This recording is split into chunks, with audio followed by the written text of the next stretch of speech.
1, 2, 1, 2, 3. Release it. Hey, bro.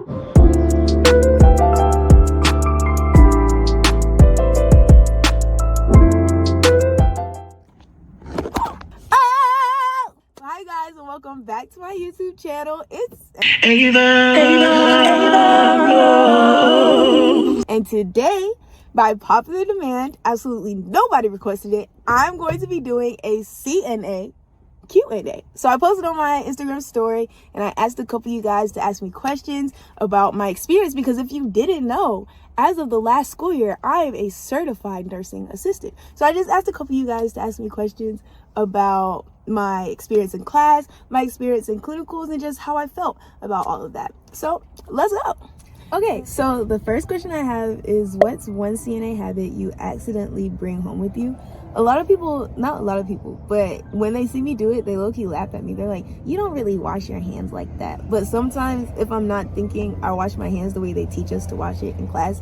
It's like, it's not extensive, but it's low-key extensive to where a normal person wouldn't wash their hands like that. So when they see me do it, they'll be like, why are you trying to show out? You don't wash your hands like that. But I really do sometimes if I'm not thinking about it. But it's like, you have to do it. You have to have your elbows down, and you have to do this for like 20 seconds. Then you have to go under each nail. Then you have to rinse, and you can't touch the sink.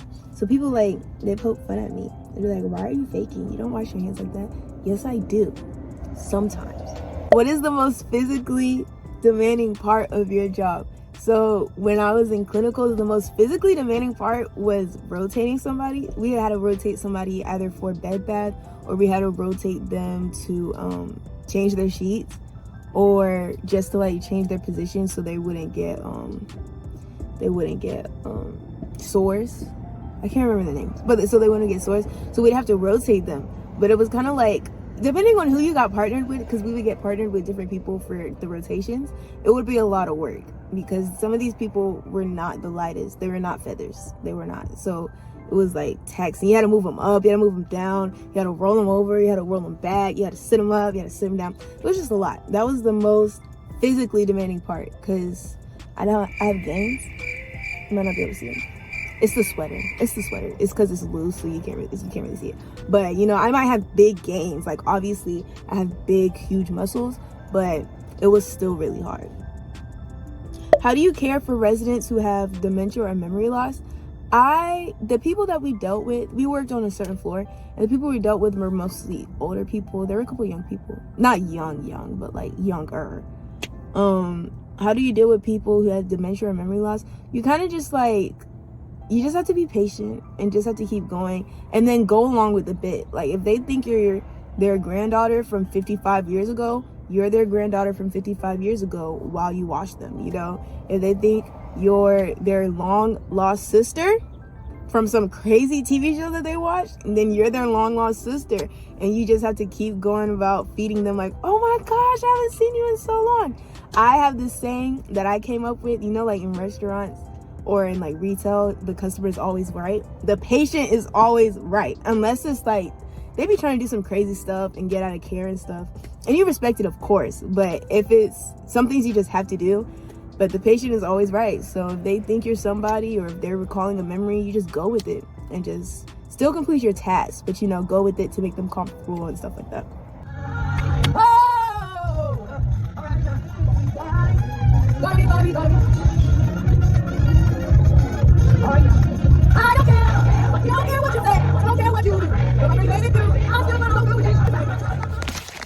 Oh, that's better. I'm smart, girl.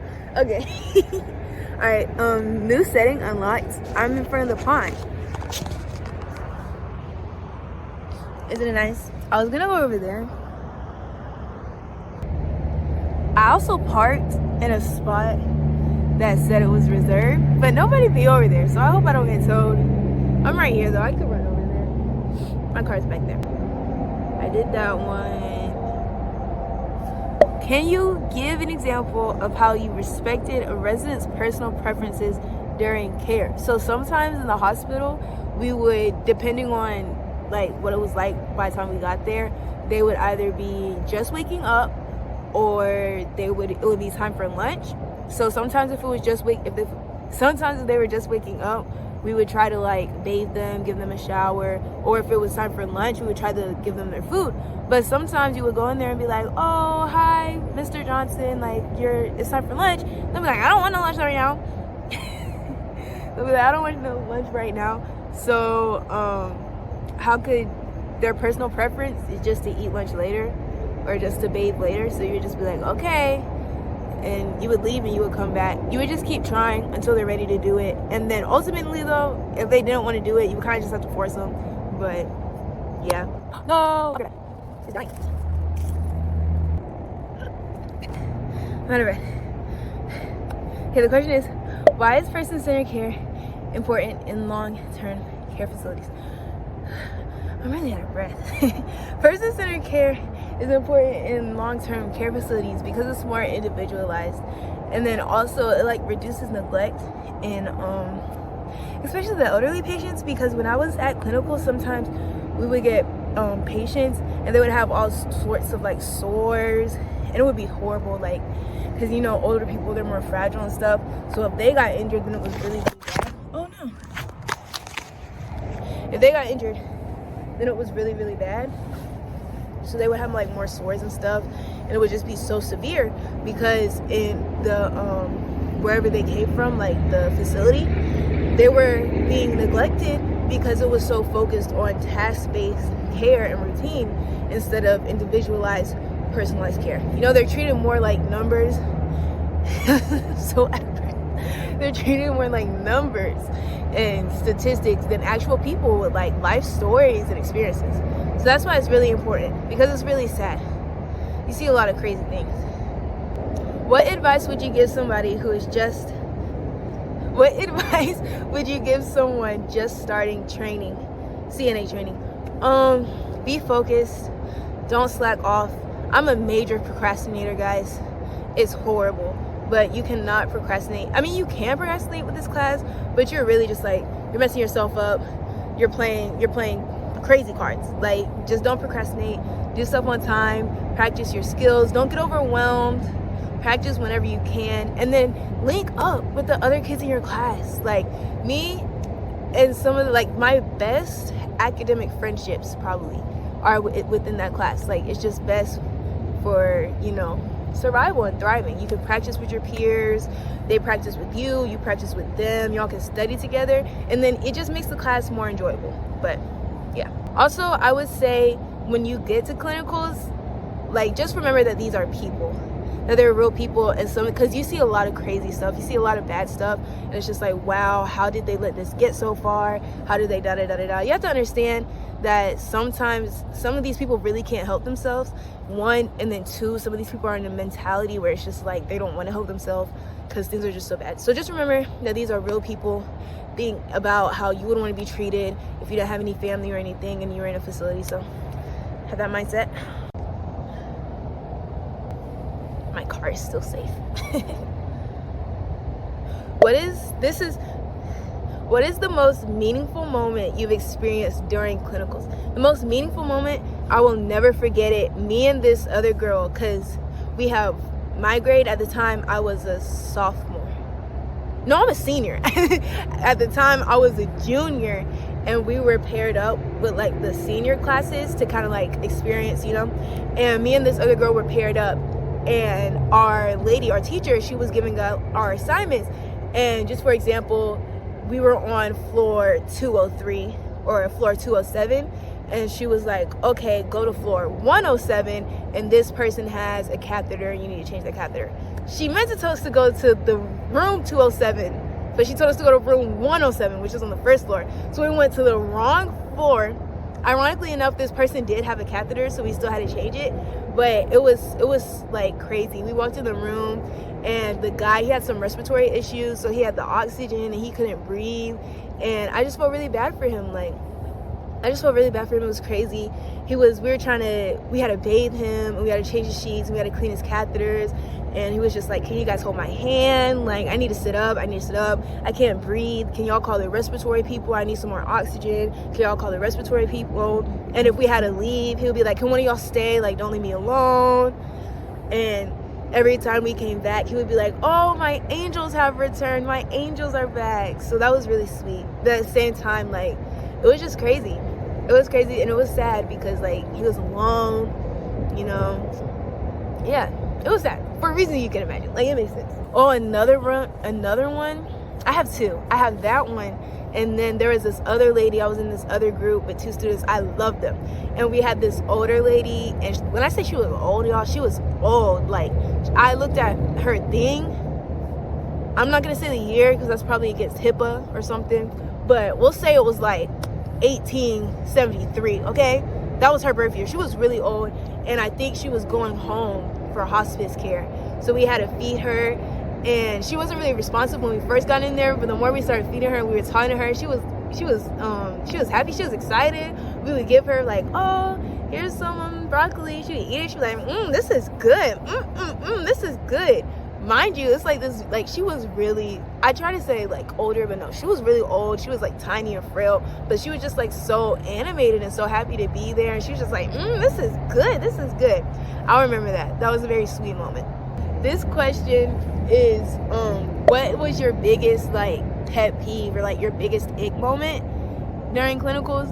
My biggest pet peeve or my biggest ick moment was when I got paired with somebody who did horrible. When I got paired with somebody who did horrible care, because as you know, like, we're there to help the people out. We're there to do what they can, get in places they can't. So I remember one time I got paired with, it was a big group because this person was a larger person and it was like more skin coverage that we had to cover. So it took a lot of people to flip that person and a lot of people to, like, we were cleaning them, we were bathing them, so to like get in between all the crevices and stuff. And one of the people that I was paired with did not do a good job at wiping this person's hind parts, because the way we would do it so that everybody, because if you don't get checked off on all your skills during the clinical like part, then you don't advance. So we want to make sure that everybody has all their skills checked off. So if, say, I had already, and like, or steps, skills and steps. So say I had already like washed with soap, but I hadn't rinsed with water yet, like rinsed the soap off, and another person has rinsed but they haven't washed, I would rinse and that person would wash so we could get it checked off, you know? So one of the people in my groups had never like washed, because you would have to you would have to rinse with water first, and then I think you would have to wash with soap, and then you would have to rinse with water, and then you would have to dry it. So this person had never gone the first round, but I had. So we got to their backside, and it was time to wash, rinse, and dry. And this person was like, I've never washed before, I'm gonna wash. We were all like, okay, that's lit, that's cool, you do your thing. It gets to the point where they finished their part and we flipped the patient, so I think I rinsed and dry, so I could rinse and dry. And I'm looking, you know, I'm like spreading the skin so I can see, and this person they did a horrible job at washing. Like, there was still I'm trying to say it in like non-graphic ways, but there was still like dirt, we'll say dirt, there was still dirt there, there was still residue, there was still some residue there. And I was sitting there like, because it makes me think, like, why are you leaving them dirty? Like, don't sign up to do something and then do it terribly. And that's like, don't do this person an injustice by cleaning them poorly. Like, you want to make sure when I was done with anybody, I wanted that person to be squeaky clean, okay? I always got compliments on how I was cleaning these people, because they were going to come back brand spanking new. So don't be paired up with me and then leave stuff. That's nasty. And then it makes me think, are you nasty? Like, do you wash? Do you stink? Are you dirty? But yeah, that was a big pet peeve of mine. JCC, Jaguar Pride. Keychain, JCC, Jaggy Pride. You know what they say, it's a great day to be a Jaguar. That was a really loud car. But yeah, thank you for watching this video. Bye.